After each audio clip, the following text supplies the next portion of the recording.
परमात्मा पाप कर्म दंड को भी काट सकता है।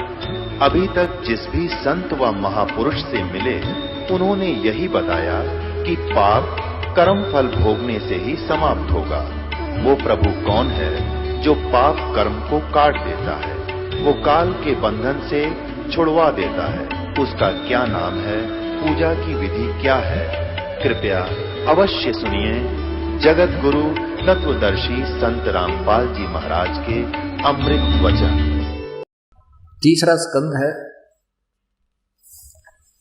अब भगवान विष्णु जी कह रहे हैं, दुर्गा की अपनी माता की स्तुति कर रहे हैं। तुम शुद्ध स्वरूपा हो, यह संसार तुम इसे उद्भासित हो रहा है। मैं ब्रह्मा और शंकर हम सभी तुम्हारी कृपा से विद्यमान है। हमारा आविर्भाव माने जन्म, तिरोभाव माने मृत्यु होता है, हुआ करता है। हमारा तो जन्म और मृत्यु होता है, केवल तुम ही नित्य हो, जगत जननी हो, प्रकृति और सनातनी देवी हो। याद रखना, दुर्गा को प्रकृति भी कहते हैं। ये गीता जी में 14वें अध्याय में 3, 4, 5 श्लोक में आपका काम आओगा, जहाँ ये काल कहता है मैं तो सबका पिता हूँ, प्रकृति सबकी माता है, या दुर्गा इसके पेट में मैं बीज स्थापित करता हूँ जिससे इनकी जन्म होता है। अब शंकर भगवान बोले, देवी यदि महाभाग विष्णु तुम्ही से प्रकट हुए हैं तो उनके बाद उत्पन्न होने वाले ब्रह्मा भी तुम्हारे ही बालक हुए, फिर मैं तमोगुणी लीला करने वाला शंकर क्या तुम्हारी संतान नहीं हुआ? अर्थात मुझे भी जन्म देने वाली, उत्पन्न करने वाली तुम ही हो। शिवे संपूर्ण संसार की सृष्टि करने में तुम बड़ी चतुर हो। इस संसार की सृष्टि, स्थिति और संहार में तुम्हारे गुण सदा समर्थ है। उन्हीं तीनों गुणों से उत्पन्न हम ब्रह्मा, विष्णु एवं शंकर नियमानुसार कार्य में तत्पर रहते हैं। इस पवित्र सदग्रंथ श्रीमद् भगवत देवी पुराण ने, शक्ति पुराण ने स्पष्ट कर दिया। थोड़े से उल्लेख में 4 कंसेप्ट क्लियर हो गए। ब्रह्मा विष्णु महेश नासवान है, इनकी जन्म मृत्यु होती है, ये अजर व अमर नहीं है। दुर्गा इनकी माता है। तीसरा रजगुण ब्रह्मा, सतगुण विष्णु, तमगुण शिव जी हैं। और चौथा ये है कि ये केवल वर्क डन ही दे सकते हैं, किसी में परिवर्तन नहीं कर सकते, नियमित कार्य ही ये आपका कर सकते हैं। अपुण्यात्माओं, ये व्यक्ति कहते हैं अनजान, ये संत कहते हैं रामपाल आलोचना करता है, ब्रह्मा विष्णु महेश की पूजाएं छुड़वाता है। नहीं, ब्रह्मा विष्णु महेश इस संसार रूपी वृक्ष के अभेद अंग हैं और उन्हीं से हमें लाभ होना है। अब ऐसा कौन मूर्ख होगा जो पेड़ की टहनियों को काटने को कहे छोड़ दो इसको? अक्षर पुरुष एक पेड़ है, निरंजन वा की डार और तीनों देवा शाखा है, ये पात रूप संसार। ये दास क्या कहना चाहता है कि तुम साधना शास्त्र विरुद्ध कर रहे हो, शास्त्र विधि को त्याग कर आप मनमाना आचरण कर रहे हो। श्रीमद् भगवत गीता जी अध्याय नंबर 16 के श्लोक 23 में कहा कि शास्त्र विधि को त्याग कर जो मनमाना आचरण करते हैं, मनमानी पूजाएं करते हैं, साधनाएं करते हैं, उनको न तो कोई सुख होता है, न उनकी गति होती है, न उनको कोई सिद्धि प्राप्त होती है, अर्थात यूजलेस, व्यर्थ। 24वें श्लोक में 16वें अध्याय के में कहा है, इससे तेरे लिए अर्जुन कर्तव्य और अकर्तव्य की व्यवस्था में शास्त्र ही प्रमाण है। यानी जो साधना करनी चाहिए, जो त्याग देनी चाहिए, ना करनी चाहिए, अकर्तव्य है, उसके लिए सद्ग्रंथों को ही प्रमाणित मानना, किसी की दंत कथा पर विश्वास नहीं करना। तो पुण्यात्माओं, दास ये कहता है, परमात्मा क्या कहते थे, हम क्या कर रहे हैं? जैसे आप जी कोई पौधा लाओगे आम का नर्सरी से, तो उसको कैसे बीजोगे? उसके बीजने का प्रॉपर वे देखिएगा। उसके बीजने का यानी विधिवत तरीका ये है, पौधा लाए और गड्ढा बनाया, जमीन में गड्ढा खोदा, उसमें खाद डाला, जड़ की तरफ से, मूल की तरफ से पौधे को मिट्टी में गाड़ा और इसकी पूजा शुरू की, सिंचाई की, जड़ की सिंचाई की, यानी जड़ की पूजा की, मूल मालिक की पूजा की, जो सबका धारण पोषण करने वाला है। मूल जड़े परम अक्षर पुरुष अर्थात पूर्ण ब्रह्म कबीर साहब जी हैं। ये शास्त्र अनुकूल साधना है, अर्थात सीधा बीजा हुआ भक्ति रूपी पौधा। तो इस मूल की पूजा करने से, पूर्ण परमात्मा की साधना करने से, अर्थात इस पौधे की जड़ की सिंचाई करने से, मूल की सिंचाई करने से आहार पहुंचा तना सभी में। और फिर ये बड़ी हो जाती हैं टहनियाँ। ये टहनियाँ बड़ी होकर के शाखाएं बड़ी हो जाती हैं, गर रजगुण ब्रह्मा सतगुण विष्णु तमगुण शिव जी रूपी। और फिर इनके फल लगेंगे, और इतने फल लगेंगे ये बिना मांगे आपको फल देंगे। तोड़ना नहीं। दास ये नहीं कहता कि इनको काट को फेंक दो, ब्रह्मा विष्णु महेश को छोड़ दो, नहीं। दास ये कहता है, परमात्मा ने जो बताया है कि आप जी ऐसे कर रहे हो, आपने टहनियों की तरफ से पौधे को गाड़ रखा जमीन में, और इन ब्रह्मा विष्णु महेश रूपी शाखाओं की पूजा शुरू कर रखी है। और परमात्मा क्या कहते हैं, एक साधे सब सधे, सब साधे सब जावे, माली सिंचे मूल को हो, फल फूल गाए। परमात्मा बंदी छोड़ कहा करते कि तुम ऐसे कर रहे हो, तुमने शास्त्र विधि त्याग कर मनमानी पूजाएं शुरू कर दी, क्योंकि ब्रह्मा विष्णु महेश हमें लाभ देते हैं। हमने ये सोच करके इन्हीं की पूजा, इन्हीं को जमीन में गाड़ लिया और मूल मालिक की पूजा छोड़ दी। हमारी भक्ति रूपी पौधा नष्ट हो गया, हम निर्धन हो गए, भक्तिहीन हो गए। अब क्या कहते हैं परमात्मा, कहते हैं एक के साधे सब सुध। इस एक के साधने से, एक की पूजा कर, मूल मालिक की पूजा करने से सब सद जाएंगे। और तुम सभी देवी देवता और ब्रह्मा विष्णु महेश और नीचे तक आगे भैरव भूताता ही सब साधे सब जावे। और जे तू सींचे मूल को, ये फल फूल गाए। अपनात्माओं, ये है वो तत्व ज्ञान जो हमें बहुत पहले प्राप्त होना चाहिए था। फिर भी परमात्मा कहते हैं पीछे गई सो जाने दे, अब आगे ले संभाल, अब भविष्य में ठीक कर लो इनको। अब यहाँ प्रसंग चल रहा था कि सुखदेव ने 84 भुगती बना पुजावे खरगो, तेरी क्या बुनियाद पुरानी तू गंडा पंथ पकड़ो। जिव्या तो सोए भली ही जोरट हरिनामे, और नहीं तो काट के फेंक दियो ये मुख मवलो नाचावे। अब परमात्मा क्या बताते थे कबीर परमेश्वर जी, कि तुम साधना नहीं करते, वो बहुत गलत बात है, तुम्हारा जीवन व्यर्थ हो रहा है, आपको इस मनुष्य शरीर की कीमत का, वैल्यू का पता नहीं। और फिर साथ में ये बताते हैं कि तुम साधना कर भी रहे हो और शास्त्र विधि त्याग का मनमानी कर रहे हो, वो तुम्हारी व्यर्थ है। और यदि तुम ब्रह्म तक और ब्रह्मा विष्णु महेश तक की भी पूजा कर रहे हैं, वो भी अति अनुत्तम। 7वें अध्याय के 18वें श्लोक में गीता ज्ञानदाता कहता है, मेरी साधना भी अति अनुत्तम, अनुत्तमाम कति घटिया। अब ओम नाम का जाप यानी ब्रह्म साधना की थी ऋषभदेव जी ने, उसके पौत्र मारीची जी ने, उनकी किक की दुर्गति हुई। इसलिए गीता ज्ञानदाता 7वें अध्याय के 18वें श्लोक में अपनी साधना को भी अति घटिया बता रहा है, अश्रेष्ठ। इसलिए उसने तुरंत कहा है 15वें अध्याय के 1 से 4 के उल्टे लटके हुए संसार रूपी वृक्ष को जो संत बताओगा, इसके सभी पार्ट्स ऑफ द ट्री, वो तत्वदर्शी संत होगा, उसकी पहचान है ये। उसके पश्चात उस परमेश्वर के परम पद की खोज करनी चाहिए, जहां जाने के बाद फिर लौटकर कभी संसार में नहीं आते। अब परमेश्वर ने अपनी सच्चिदानंद घन ब्रह्म की वाणी को आदरणीय गरीबदास साहिब जी के अंतःकरण में फीड किया, जैसा कल आपको प्रकरण बताया था। आदरणीय गरीबदास साहिब जी ने परमात्मा को पाया, सचखंड को देखा, उनके सतलोक को देखा, जहां परमात्मा साकार है, मनुष्य सदृश शरीर है उसका। उन्होंने बताया कि हमरे ही उनिहार है, हमरा सिरजनहार।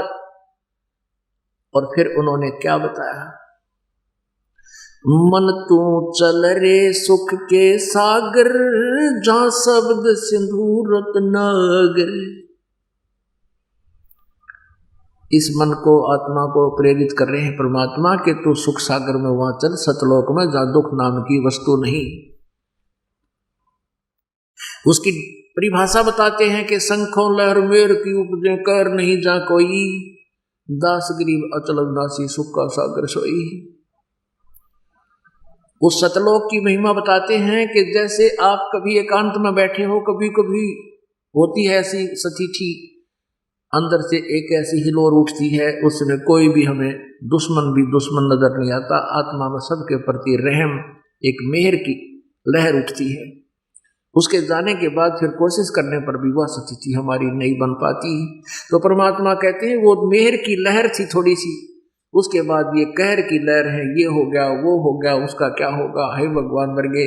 कहते हैं यहाँ तो कहर की लहर है तुम्हारे ऊपर, किसी का बेटा मर गया, किसी की बेटी मर गई, किसी टांग कट गई, किसी की आंख फूट गई, किसी कैंसर से पीड़ित, कोई गधा कुत्ता बन कर दुखी हो रहा है। कहते शंखों लहर मेहर की उपजे, वहां कैर नहीं जा कोई, और दास गरीब अचल अविनाशी सुख का सागर सोई। उसके बारे में बताते हैं कोट जन्म तन भरमत हो गए, कुछ ना हाथ लगा रे, कुकर शुक्र खरबा बोरे, कौआ हंस बगारे। अब आपने इतिहास देख लिया जैन धर्म का, ये सही सच्चाई है, इन्होंने सत्य लिखा है, और ऐसा ही विधान है इस काल तक का, जब तक हम परम पिता परमात्मा की सत साधना पूर्ण संशय नहीं लेते। कोटि जन्म तू राजा की ना मिटी न मन की आशा, वृक्ष को कह दर दर घूम लिया, ये मिला ना निर्गुण रासा। इंद्र कुबेर ईश की पदवी, ब्रह्मा वरुण धर्मराया, विष्णुनाथ के पुर को जाके तू फिर भी वापस आया। अब ब्रह्मा विष्णु महेश भी नासवा, और वहां तक गए हुए तो पता नहीं कितनी बार तुम जन्म मृत्यु को प्राप्त हो लिए। असंग जन्म तन मृत्या हो गए, जीवित क्यों नाम रह रे, द्वादश मद महल मुठ बोरे, बहुर ना दे धरे रे। दो जक भ्रष्ट सभी ते देखे, राजपाट के रसिया, तीन लोग से तरपत नाही, ये मन भोगी खसिया। जैसे आपने देखा महावीर जैन जी का स्वर्ग भी गए हैं, और उसमें देवता भी बने, और फिर गधे कुत्ते सुअर भी बने, और नरक भी गए। दोजक नरक बहिष्ट स्वर्ग, दोजक बहिष्ट सभी ते देखे, राजपाट के रसिया, तीन लोक से भी तरपत नाही, ये मन भोगी खसिया। इस मन की इतनी जो ना गलत वृत्ति है, इतनी गंदी वृत्ति है, इसका कोई संतुष्टि नहीं है। एक व्यक्ति के पास मान लीजिए एक प्लाट है, तो उसकी चेष्टा होती है मकान बना लूं, ये भगवान एक कमरा रसोई बन जा, बाथरूम लैट्रिन बन जा, वो बन जाती है तो फिर सोचता है एक प्लाट और ले लूं, एक बेटा और है, उसकी व्यवस्था करता है, वो भी हो जाती है, फिर सोचता है भगवान ये भी मकान बन जावे, और फिर उसके लिए संघर्ष शुरू हो जाता है, भगवान की भक्ति करता नहीं, इतने मृत्यु हो जाती है, और फिर पशु योनि को प्राप्त हो जाता है। ये है, कहते हैं जैसे कोई सरपंच बन गया, उसकी चेष्टा होती है चेयरमैन बनूं, चेयरमैन बन गया तो इन्होंने सोचा कि एमएलए बनूं, एमएलए बन जाता तो ये सोचा मैं मंत्री बनूं, मंत्री बन जाता सोचा मुख्यमंत्री बनूं, मुख्यमंत्री बन जाता इन्होंने सोचा प्रधानमंत्री बनूं। जब बात बने इतने, तब तक उसकी मृत्यु हो जा, फिर गधा मंत्री बना पाओ। अब परमात्मा कहते हैं जो करना काम था वो तो कराया कोई नहीं, बकवादा में सारा जीवन खो दिया। कहते हैं दो जक भिष सभी ते देखे, राजपाट के रसिया, तीन लोग से तरपत नाही, ये मन भोगी खसिया। ये तुम्हें यहाँ फंसाए रखता है इस आशाओं में, ये बन जाऊं वो बन जाऊं। फिर कहते हैं सतगुर मिले तो इच्छा मिटे, पद मिल पदे समान, चल हंसा उस लोक पठाऊं, जो आदि अमर अस्थान।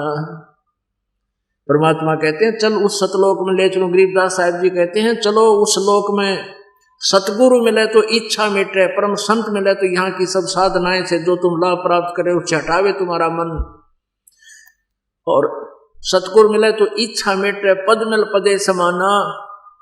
पद, यहाँ पद मिल पदे समाना, पद माने पद्धति, वे ऑफ वर्शिप, सच साधना प्राप्त करवा के उस परम पद को प्राप्त करवाएगा, जहां जाने के बाद फिर लौट कर कभी संसार में नहीं आते। सतगुरु मिले तो इच्छा मिटे, पद मिल पदे समान, चल हंसा उस लोक पठाऊं, जो आदि अमर अस्थाना, जो शाश्वत स्थान है। गीता ज्ञानदाता ने ये कहा कि तत्वदर्शी संत के पास जाओ, मेरे पास नहीं है वो खजाना। और यहाँ तत्वदर्शी संत बता रहे हैं तदहंसा उस लोक पठाऊं जो आद अमर अस्थाना। क्या सुख है, चार मुक्ति जहाँ चंपी करती माया होरी दासी। यहाँ की केवल्य मुक्ति, केवल ज्ञान ऋषभ देव को प्राप्त हुआ। वो कैसे उसकी दुर्गति हो रही है, अभी तक उसकी क्या हालत है, आपने सदग्रंथों में देख लिया। और ये चार मुक्ति है इस तरह की, कहते हैं चार मुक्ति जहाँ चंपी करती माया होरी दासी। दास गरीब अभय पद पर से वो मिले राम अविनाशी। बोलो सतगुरुदेव। परम पिता परमात्मा पूर्ण ब्रह्म सर्व सृष्टि रचनहार, हम सभी आत्माओं के जनक हमारे परम पिता वो परम अक्षर ब्रह्म हम सभी के हितैषी हैं। उन्हीं की कृपा से आप जी सत्संग सुन रहे हैं। पुण्यात्माओं, इस विश्व में सत्संग नहीं है। जैसे नकली दुकानें खोल दी जाती हैं ओरिजिनल नाम रख कर, जितने भी आप जी सत्संग सुनते हो, देखते हो, जिनके विषय में आप जानते हो, वहाँ सत्संग नहीं है। पुण्यात्माओं, एक बार आप जी को ऐसा लगता है, जो पर प्रथम बार कोई प्राणी इस दास के ये कटु वचन सुनता है, सत्य वचन, कटु तो इसलिए लगते हैं कि ये सच्चाई है, और आम व्यक्ति भी इस बात को कहा करता है भाई सच्चाई कड़वी होती है। जैसे जब गोरखनाथ जी को परमात्मा परमेश्वर कबीर देव जी मिले थे, उनकी वार्ता हुई थी, तब परमेश्वर ने कहा था कि गोरखनाथ मैं सबन का गुरुआ, मैं सबका गुरु हूँ, जगत गुरु हूँ, मैं सबको ज्ञान देता हूँ। गोरखनाथ जी ने कहा कि तुमरा वचन मोय लागे कड़ुआ, कि ये बात आपकी मुझे कड़वी लगती है, अच्छी नहीं लगती। आप कहते हो मैं सबका गुरु हूँ। परमेश्वर ने कहा कि कड़ुआ लगे सो मीठा होई, हमरी बात पतिज्य दो। फिर गोरखनाथ जी ने अपनी सिद्धि दिखाई थी, परमात्मा ने उसकी सिद्धि को समाप्त कर दिया था, क्योंकि परमेश्वर के सामने ये खिलौने वाला खेल नहीं चलता। तब गोरखनाथ जी ने चरण पकड़ लिए थे उस परम पिता परमेश्वर की, और सच्चाई को स्वीकार कर लिया था। तो पुण्यात्माओं, ये दास तो प्रथम बार ये सुनता है, कोई ये कहता है कि किसी के पास सत्संग नहीं है। ब्रह्मा विष्णु महेश भी अज्ञानी हैं, इनको आध्यात्मिक ज्ञान नहीं है। ये जितने भी ऋषि महर्षि हुए हैं सतयुग से लेकर आज तक, ये सभी वेद ज्ञानहीन थे, अज्ञानी थे। अब ये बातें मानव समाज के गले उतारना ये आसान बात नहीं, लेकिन बहुत आसान हो गया है। आसान किसने बना दिया? परमेश्वर कबीर देव जी के उन वचनों ने बना दिया। इस काल से कहा था, काल ने परमात्मा से प्रार्थना की थी कि 4 युगों में जीव थोड़े ले जाना, चौथा युग जब कलयुग आवे तब तो शरण जीव बहु जावे, ऐसा वचन हर मोय दीजे, तब तुम गमन संसार ही कीजिए। परमात्मा ने तथास्तु कह दिया था। फिर जब तथास्तु कह दिया परमेश्वर ने, तब काल ने कहा था कि आप कलयुग में कितने जीव ले जाना, ये छूट दे दी। फिर काल ने कहा था कि कलयुग में मेरे दूत जाएंगे संत बनकर और पूरे विश्व को भ्रमित कर देंगे, सचखंड और सतलोक का ज्ञान बताकर नकली ज्ञान देंगे, झूठे ज्ञान, झूठा ही नाम, और सभी को अपने साथ लगा लेंगे। और बाद में आपका अंश जाएगा। कबीर परमात्मा से कहा था कि बाद में आपका दास जाएगा, तब कोई भी आपके दास की बात नहीं सुनेगा, क्योंकि मैंने सभी को कोई तीर्थ पे, कोई मूर्त पे, कोई मंदिर में, कोई मस्जिद में, कोई गुरुद्वारे में या इन नकली संतों के साथ फिट कर दूंगा। तब परमेश्वर ने कहा था कि कलयुग में मैं अपने हंसों को अपने हिसाब से निकाल लूंगा, तू अपना काम कर, मैं अपना करूंगा। तो इस कलयुग में परमेश्वर ने यह पिछली पीढ़ी के लिए खेल खेला था। धर्मदास तो लाख दुहाई, ये सार शब्द कहीं बार ना गाई, सार शब्द बार जो पढ़ी बिचली पीढ़ी हंस नी तरही। फिर दूसरी बार कहा कि धर्मदास तो लाख दुहाई। एक धर्मदास नाम की अच्छी आत्मा थी, श्रेष्ठ आत्मा, जिनको परमात्मा अपने विधान अनुसार मिले थे। कहा था धर्मदास तो लाख दुहाई, ये मूल ज्ञान की तबार ना जाई। तत्व ज्ञान, मूल ज्ञान, तत्व ज्ञान, ये तत्व ज्ञान बाहर जो पढ़ी तो बिचली पीढ़ी हंस नी तरही। और इस मूल ज्ञान को तब तक छुपाई जब तक ये सब पंथ ना मिट जाए। तो पुण्यात्माओं, परमात्मा ने आदेश दे दिया था अपनी प्यारी आत्माओं को कि इस तत्व ज्ञान को और इस सार शब्द को अभी सार्वजनिक नहीं करना। आप किसी भी संत पंथ से, जो नकली संत है, पंथ हैं और सतलोक सचखंड के ठेका ले रखा है इन्होंने, ये राधा स्वामी पंथ इसी की ब्रांच हैं, जय गुरुदेव पंथ, ये सच्चा सौदा सिरसा जगमालवाड़ी, दिल्ली में कृपाल सिंह आश्रम वाले, ठाकुर सिंह वाले, ये ताराचंद जनोद भिवानी वाले, ये सारे एक कुआं का पानी है, सारे नकली नाम, इनका झूठा ज्ञान। तो ये सभी बात तो बनाते हैं सतलोक के ज्ञान को, ना कख भी इनको कैख भी याद नहीं, आध्यात्मिक ज्ञान का इनको कैख भी याद नहीं। तो परमेश्वर ने कहा था कि इस मूल ज्ञान को छुपा के रखना। अब किसी से पूछ ले कि परमात्मा कैसा है, कहेंगे परमात्मा तो निराकार है। सचखंड में परमात्मा की क्या स्थिति है, वहां तो प्रकाश ही प्रकाश है, चेतन ही चेतन है।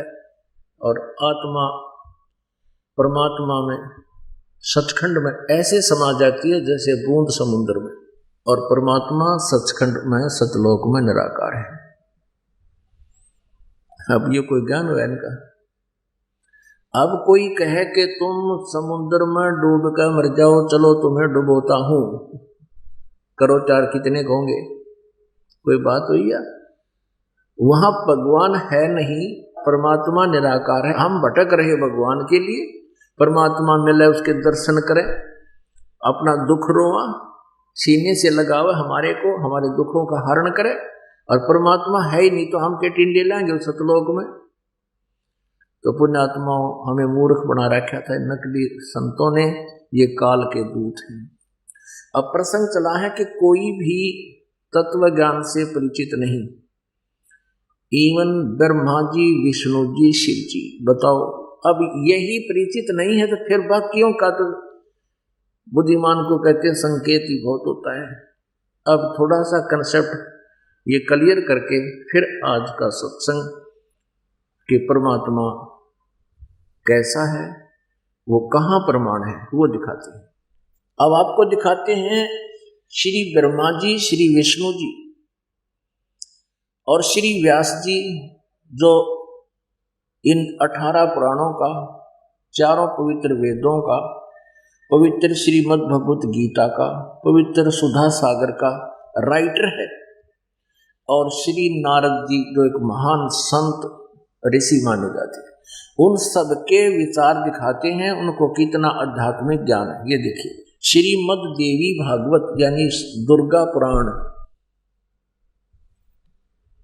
सचित्र मोटा टाइप, केवल हिंदी, संक्षिप्त श्रीमद् देवी भागवत, गीता प्रेस गोरखपुर से प्रकाशित है।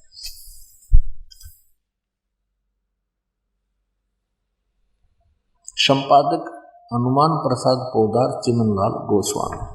प्रकाशक एवं मुद्रक हैं गीता प्रेस गोरखपुर, गोविंद भवन कार्यालय कोलकाता का संस्थान। इसके 28-29 पृष्ठ पर हम पढ़ते हैं। ये पहला स्कंद संक्षिप्त देवी भागवत 28 पृष्ठ। ये है नारद जी और व्यास जी का संवाद। नारद जी ने कहा, महाभाग व्यास जी, तुम इस विषय में जो पूछ रहे हो ठीक यही प्रश्न मेरे पिताजी ने भगवान श्री हरि से किया था। देवा अधिदेव भगवान जगत के स्वामी हैं। लक्ष्मी जी उनकी सेवा में उपस्थित रहती हैं। दीप कौस्तुमणि उनकी शोभा बढ़ाती है। वे शंख चक्र गदा लिए रहते हैं, पीतांबर धारण करते हैं, 4 भुजाएं। वे चराचर जगत के आश्रय दाता हैं। जगत गुरु विष्णु जी को ये जगत गुरु कह रहे हैं। एवं देवताओं के भी देवता हैं, यानी सब भगवानों के भगवान हैं। ये विचार दे रहा नारद जी और व्यास जी सुन रहे हैं। ऐसे जगत प्रभु श्री हरि महान तप कर रहे थे, उनकी समाधि लगी थी। यह देखकर मेरे पिता ब्रह्मा जी को बड़ा आश्चर्य हुआ।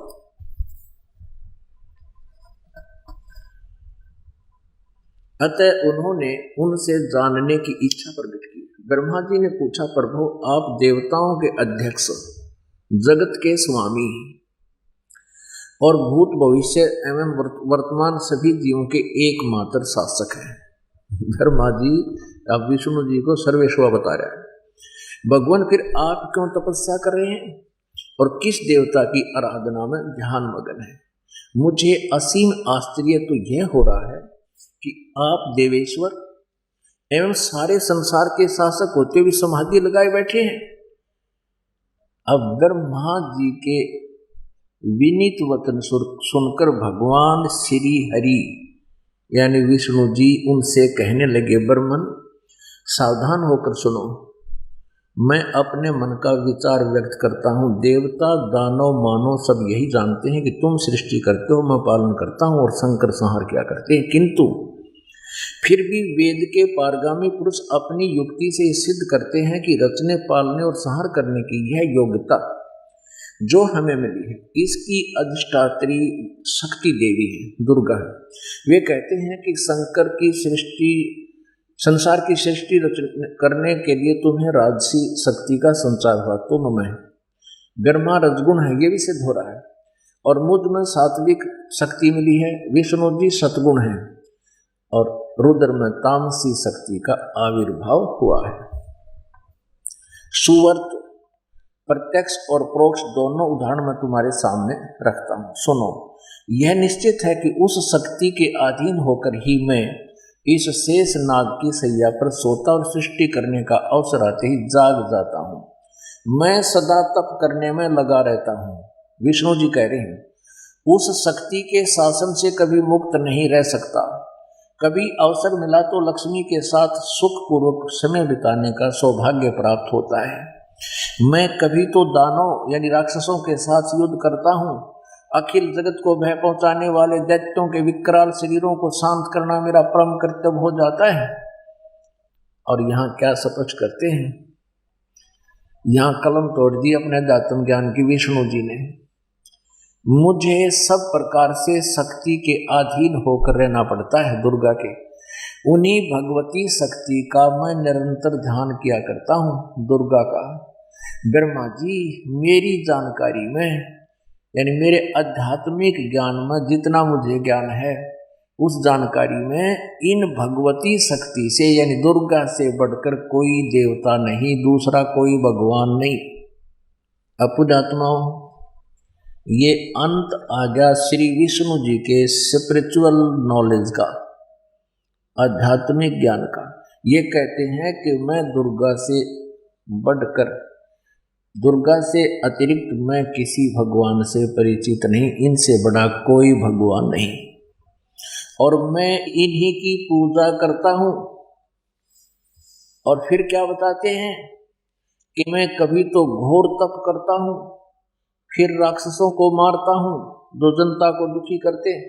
अब काल ने इनकी किसी दुर्गति कर रखी है, अपने पुत्रों की भी, विष्णु जी की। पहले तो बैटरी चार्ज करते हैं, तप करते हैं, सिद्धियां आ जाती हैं, फिर राक्षसों के साथ इनको लड़ाता है, राक्षसों को मारते हैं और फिर इनके बैड अकाउंट में वो सारे पाप लिख दिए जाते हैं और इनकी बैटरी डिस्चार्ज हो जाती है।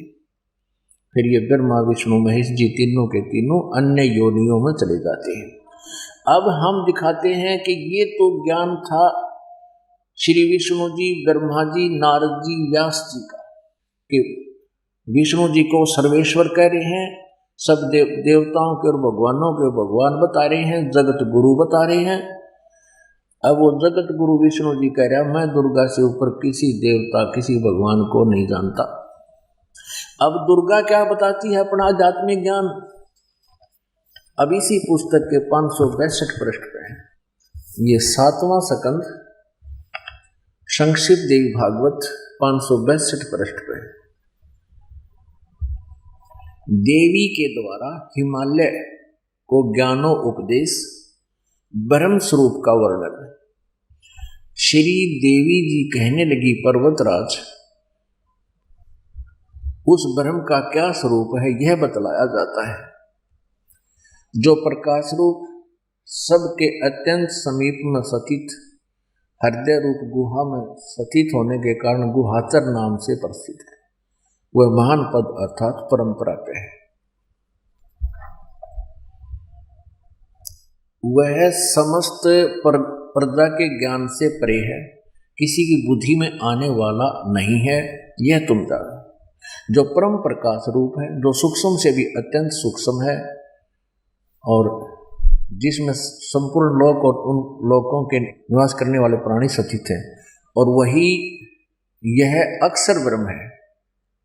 अब इसका आध्यात्मिक नॉलेज देखो, ब्रह्म को ये अक्षर ब्रह्म कह रही है। आगे फिर क्या बोलती है, वही सबके प्राण है, वह सबकी वाणी है और वह सबके मन है, वह परम सत्य और अमृत अविनाशी तत्व है।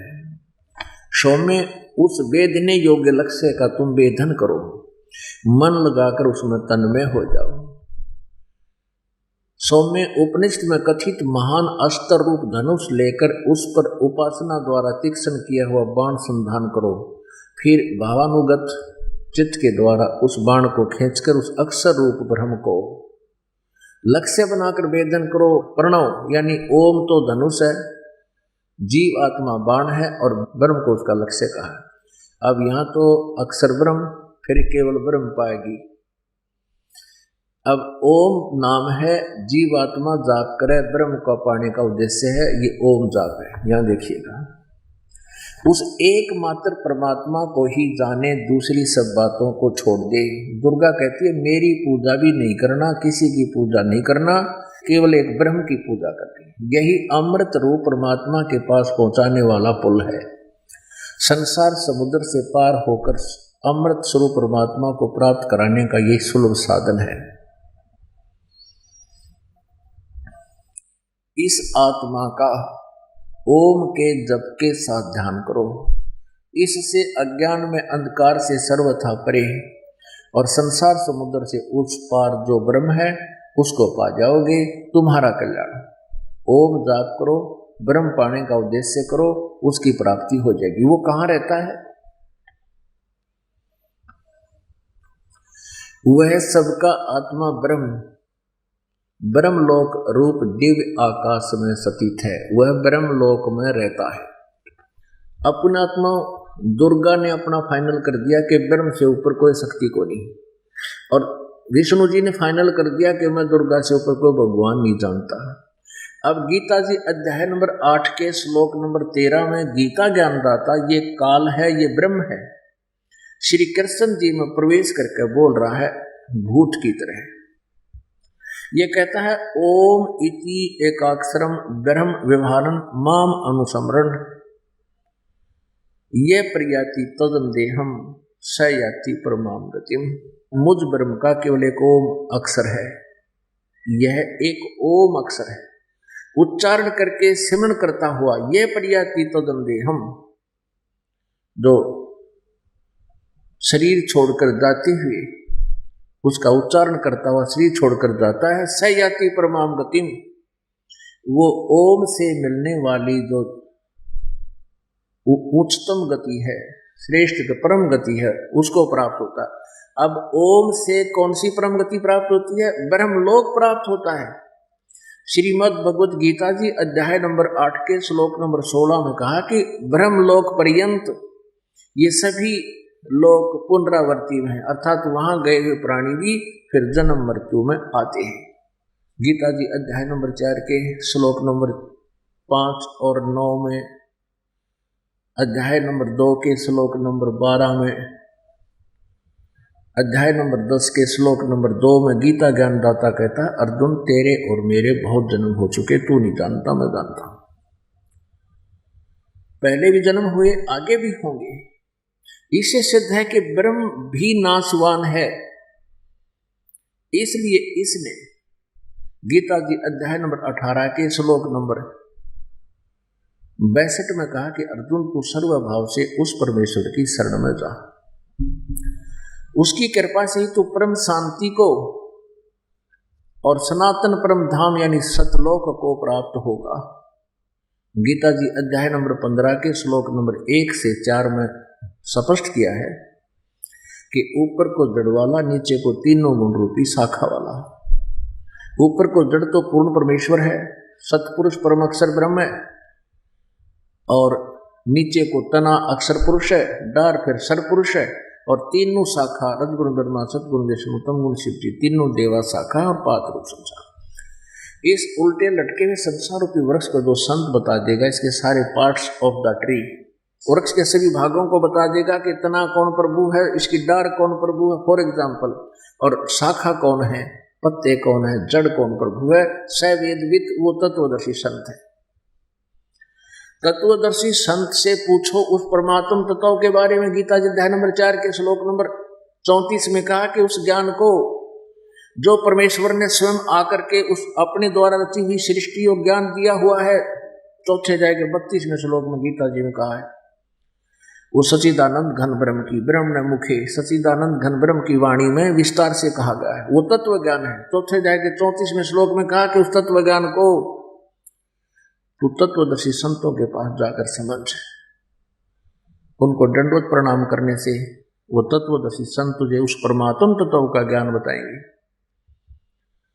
तो इसमें स्पष्ट क्या कि उसके पश्चात 15वें अध्याय के 1 से लेकर 4 में कहा कि जब तत्वदर्शी संत मिल जाए उसके पश्चात उस इस उलझे हुए ज्ञान को असंख्य शस्त्र यानी तत्व ज्ञान रूपी शस्त्र के द्वारा छितवा माने काट कर इसको समझ कर, फिर गीता जी अध्याय नंबर 15 के श्लोक नंबर 4 में कहा है कि उसके पश्चात परमेश्वर के उस परम पद की खोज करनी चाहिए जहां जाने के बाद साधक कभी लौटकर फिर संसार में नहीं आते, अर्थात उनकी फिर कभी जन्म मृत्यु नहीं होती। और जिस परमेश्वर ने सारे ब्रह्मांडों की रचना की है उसी की पूजा करो। उसकी पूजा का विधान बताया है 17वें अध्याय के 23वें श्लोक में, संकेत किया है कि ओम तत्सत इति निर्देश है ब्रह्मणे त्रिविध समर्थ। ब्रह्मणे माने सच्चिदानंद घन ब्रह्म, उस परम अक्षर ब्रह्म की पूजा का, उसके पाने का ओम तत्सत, इस केवल इस 3 मंत्र के जाप का निर्देश है। इसकी साधना भी 3 प्रकार से ही होती है, नथिंग एल्स। निर्देश माने फाइनल फैसला, अग्रम मग्रम नहीं। अब ओम तो सीधा ब्रह्म का, सरपुरुष का। गीता जी अध्याय नंबर 15 के श्लोक नंबर 16 और 17 में 3 प्रभु हैं, पुरुष हैं, एक सरपुरुष एक अक्षर पुरुष। इनसे न्यारा 17वें श्लोक में कहा कि उत्तम पुरुष है तू, अन्य परमात्मा की उदाहरते, वो परम अक्षर ब्रह्म है। यह लोक धर्म अविश्य विवर्ती अवैश्वर है, जो संसार रूपी वृक्ष का जो जड़ रूप है, सब जो मूल है। गीता जी अध्याय नंबर 8 के श्लोक नंबर 1 में अर्जुन ने पूछा, हे प्रभु आपने 7वें अध्याय के 29वें श्लोक में जिस तत्ब्रह्म के बारे में कहा है कि उस तत्ब्रह्म को जानकर जो जरा और मरण से छूटने का प्रयत्न करते हैं, जो बुढ़ापे और मृत्यु से सदा के लिए छुटकारा पाने का प्रयत्न कर रहे हैं, वो उस तत्ब्रह्म से परिचित हैं, सारे अध्यात्म ज्ञान से परिचित हैं और वो सब कर्मों से परिचित हैं। तब अर्जुन ने 8वें अध्याय के प्रथम मंत्र में पूछा, फिर किम तत्ब्रह्म।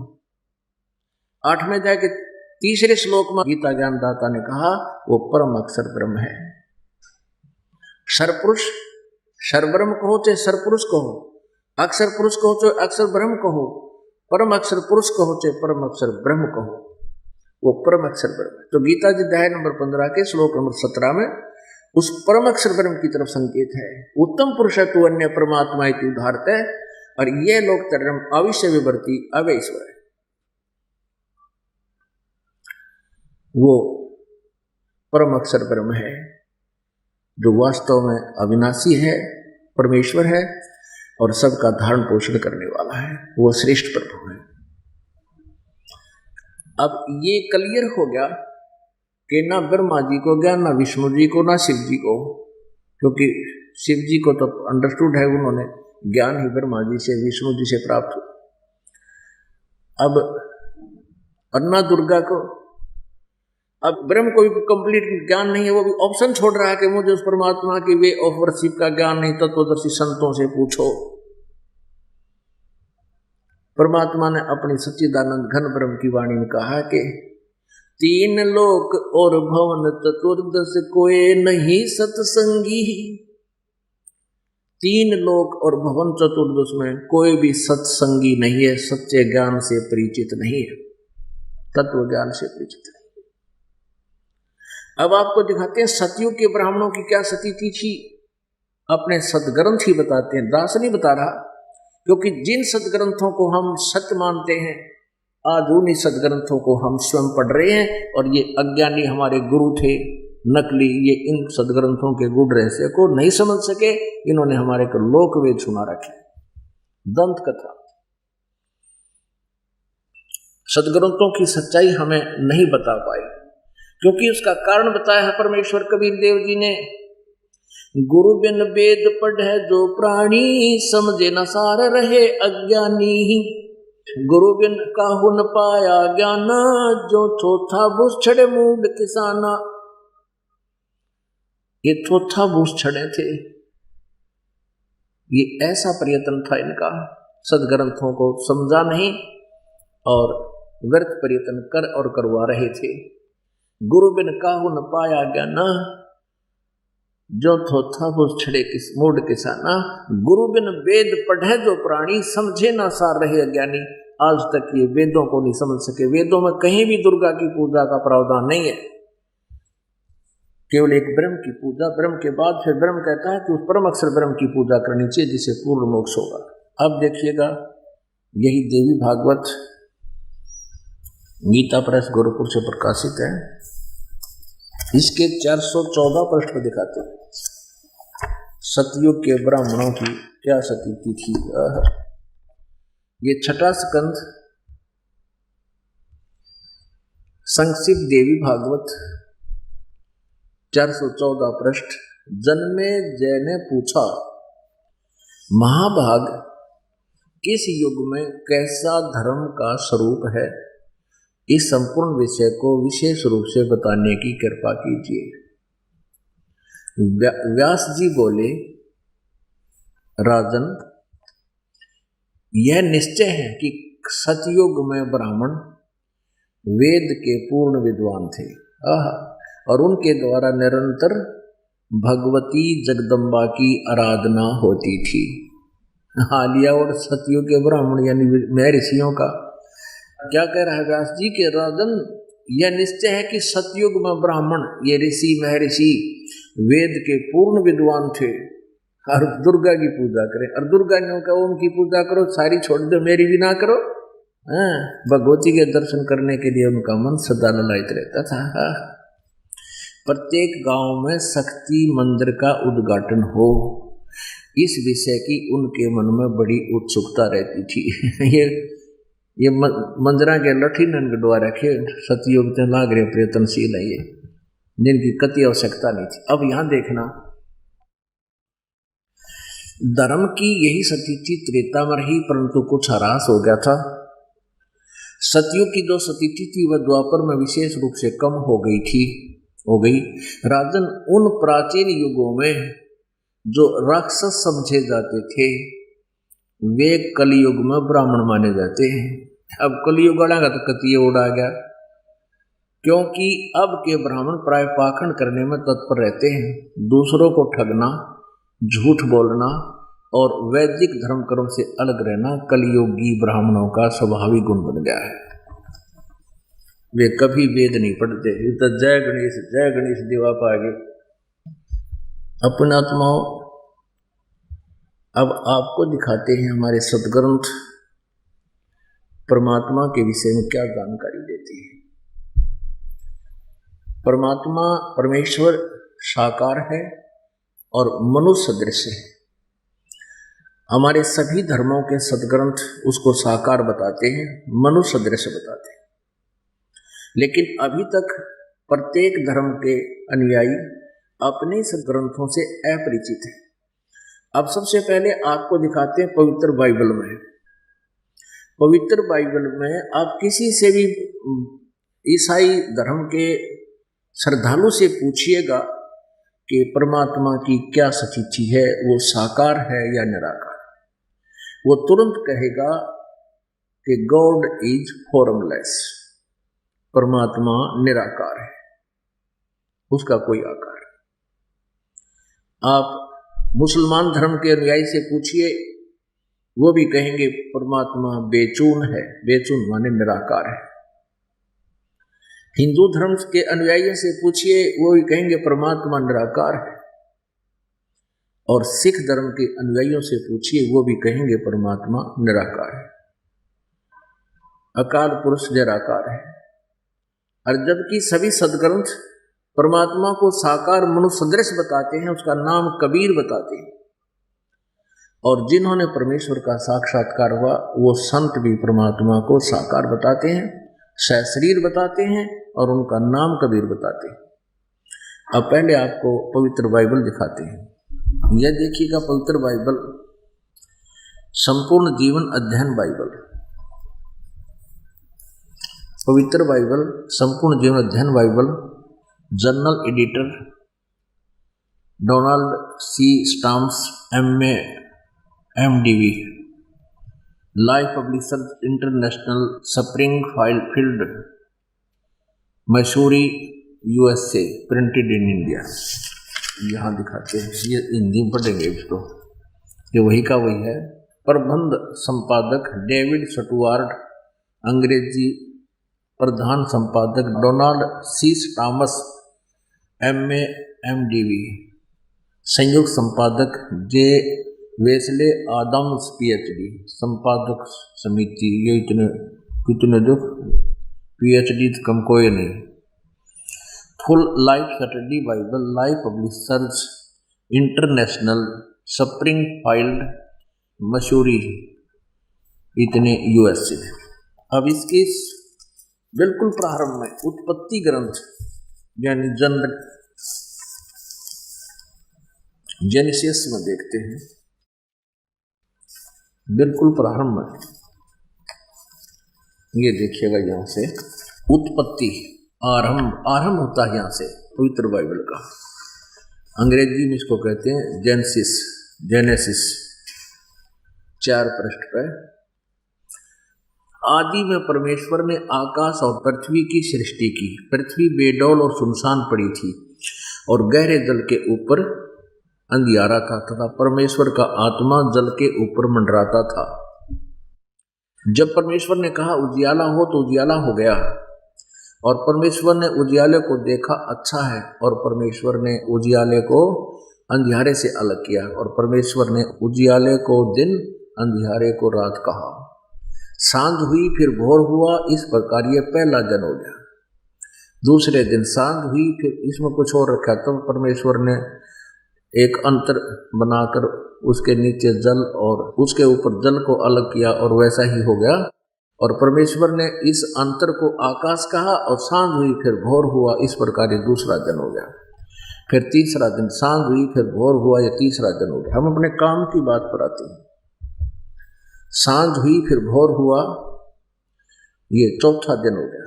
यहाँ ये हम 6वें दिन पर आते हैं। सांझ हुई, फिर भोर हुआ, ये कुछ रचना की, और इस प्रकार 5वां दिन हो गया, 6वां दिन। यहाँ देखिएगा इसके 26 नंबर श्लोक में, अध्याय नंबर 1 के, फिर परमेश्वर ने कहा कि हम मनुष्य को अपने स्वरूप के अनुसार अपनी समानता में बनाए। फिर परमेश्वर ने कहा हम मनुष्य को अपने स्वरूप के अनुसार अपनी समानता में बनाएं और वे समुद्र की मछलियों और आकाश के पक्षियों और घरेलू पशुओं और सारी पृथ्वी पर और सब रेंगने वाले जंतुओं पर जो पृथ्वी पर रेंगते हैं अधिकार रखें। यानी उनसे चतुर, शाना हो, समझदार हो, उनका कंट्रोलर बन सके। खाने के लिए नहीं कहा इसमें भगवान ने।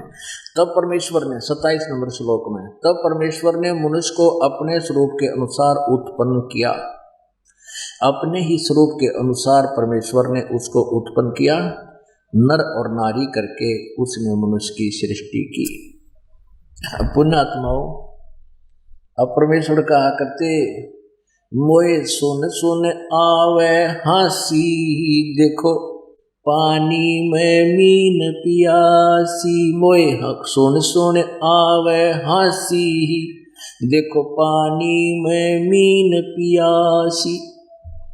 यानी सबके सदग्रंथों में खजाना भरा पड़ा है, ये जल में मीन पियासी, यानी वो प्यासे मर रहे हैं, यथार्थ ज्ञान से परिचित नहीं है। अब बता भगवान कैसा होगा? एक बालक ने पूछ ले 6ठी कक्षा के, इसने पढ़ के बता दिया।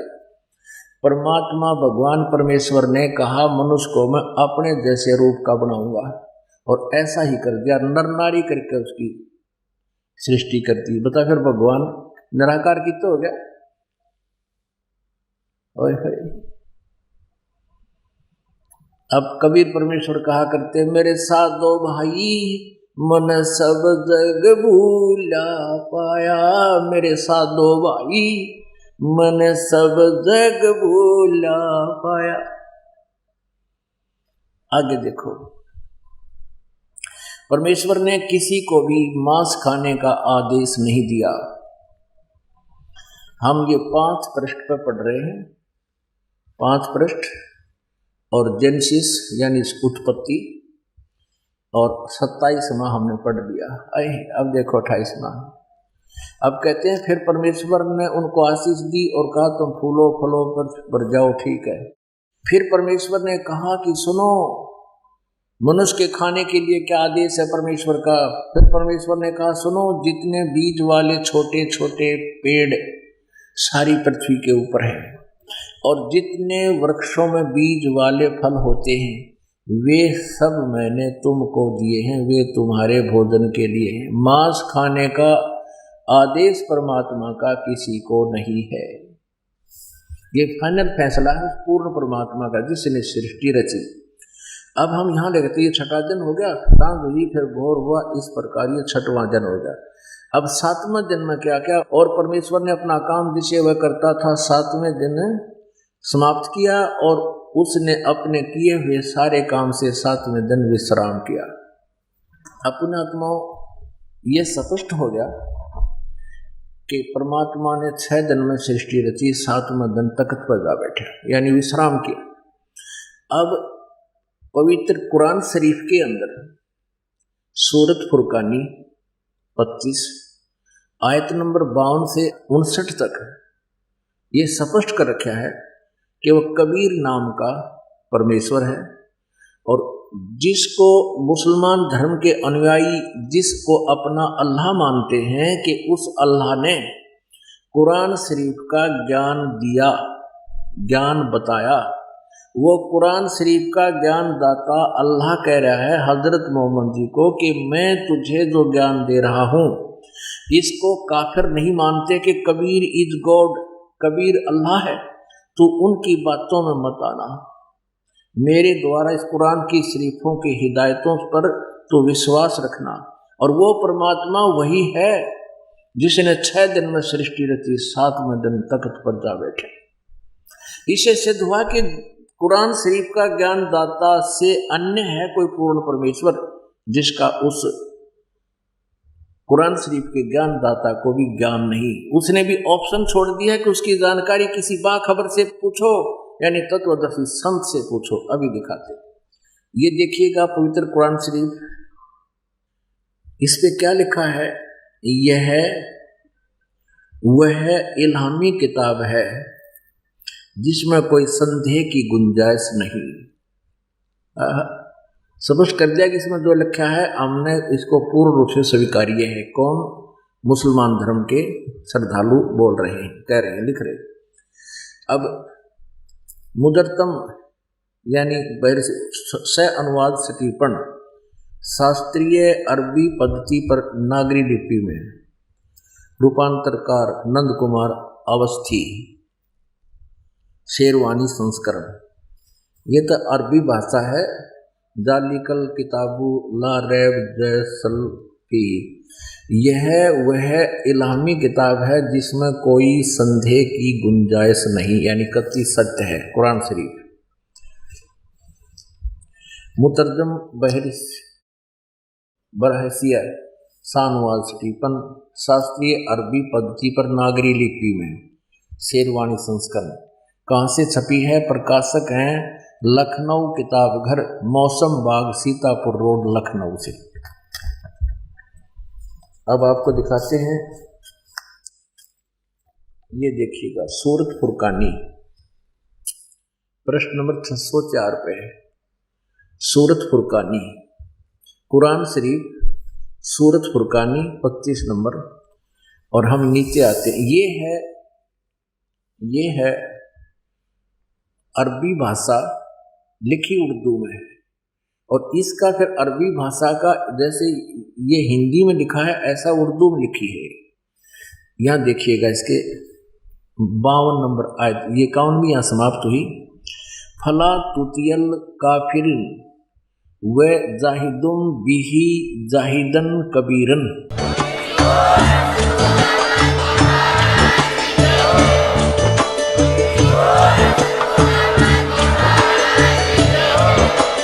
आप सुन रहे थे जगत गुरु तत्वदर्शी संत रामपाल जी महाराज जी के मंगल प्रवचन। अधिक जानकारी के लिए विजिट कीजिए हमारी वेबसाइट www.jagatgururampalji.org। संत रामपाल जी महाराज जी के शुभ आशीर्वाद से पूरे विश्व भर में 500 से भी ज्यादा नाम दीक्षा केंद्र हैं, जिन पर संत रामपाल जी महाराज जी द्वारा ऑनलाइन निशुल्क नाम दीक्षा दी जा रही है। अपने नजदीकी नाम दीक्षा केंद्र का पता करने के लिए संपर्क करें 8222880541।